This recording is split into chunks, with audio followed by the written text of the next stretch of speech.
চট্টগ্রামে বাড়ছে করোনা রোগীর সংখ্যা। উদ্বেগজনক না হলেও সবাইকে সতর্ক থাকার পরামর্শ দিয়েছে স্বাস্থ্য বিভাগ। রোগীর চিকিৎসায় চট্টগ্রাম মেডিকেল কলেজ হাসপাতালও প্রস্তুত। করোনা প্রতিরোধে ভ্যাকসিন গ্রহণের পরামর্শ দিয়েছে সিভিল সার্জন। রিয়াজউদ্দিনের প্রতিবেদন, জানাচ্ছেন সিফাত রহমান জেসি। আশঙ্কাজনক না হলেও বন্দর নগরীতে বাড়ছে করোনা আক্রান্তের সংখ্যা। প্রতিদিনই চট্টগ্রাম মেডিকেল কলেজ হাসপাতালে নমুনা পরীক্ষা করতে আসছেন বহু মানুষ। পরিস্থিতি মোকাবিলায় 50 শয্যার করোনা ইউনিট ও প্রয়োজনীয় চিকিৎসা ব্যবস্থা তৈরি রয়েছে। চিকিৎসা নিয়ে সন্তুষ্ট রোগীরা, সুস্থ হয়ে বাড়ি ফিরছেন অনেকেই। ভালো লাগছে, আজকে চলে যেতে আজকে 6 দিন হয়েছে, 6টি ইনফেকশন মারা হয়েছে, এখন একটু সুস্থ লাগতেছে, তো কালকে বলতেছে আপনারা চলে যেতে পারবেন।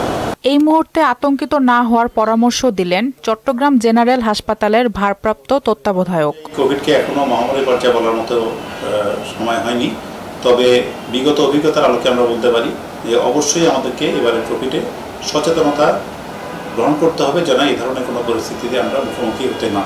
নতুন উপধরন তেমন মারাত্মক নয় জানিয়ে করোনার প্রতিরোধে সবাইকে ভ্যাকসিন নেয়ার পরামর্শ দিলেন সিভিল সার্জন। বিগত 6 মাস 1 বছর যারা ভ্যাকসিন নেয় নাই অথবা যারা 3 ডোজ নিয়েছে অথবা 4 ডোজ নিতে হবে, ইচ্ছা করলে একটা ভ্যাকসিন দিতে পারবে, দিলে ওদের যে রোগ প্রতিরোধ ছিল সেটা আরও বেশি হবে, সুদৃঢ় হবে।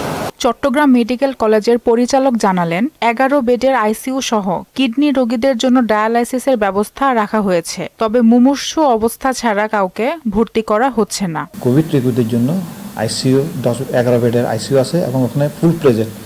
ওখানে আপনার হাই ফ্লো নেজাল ক্যানুলা থেকে শুরু করে হাই অক্সিজেন কনসেন্ট্রেটর থেকে শুরু করে তারপর হচ্ছে সেন্ট্রাল অক্সিজেন লাইন, তারপর হচ্ছে ভেন্টিলেটর এবং এগুলো সব ইকুইপমেন্ট ওখানে দেওয়া আছে। কোভিড ওয়ার্ডে আমাদের আলাদা ওদের জন্য ডায়ালাইসিস মেশিন রেডি করা আছে।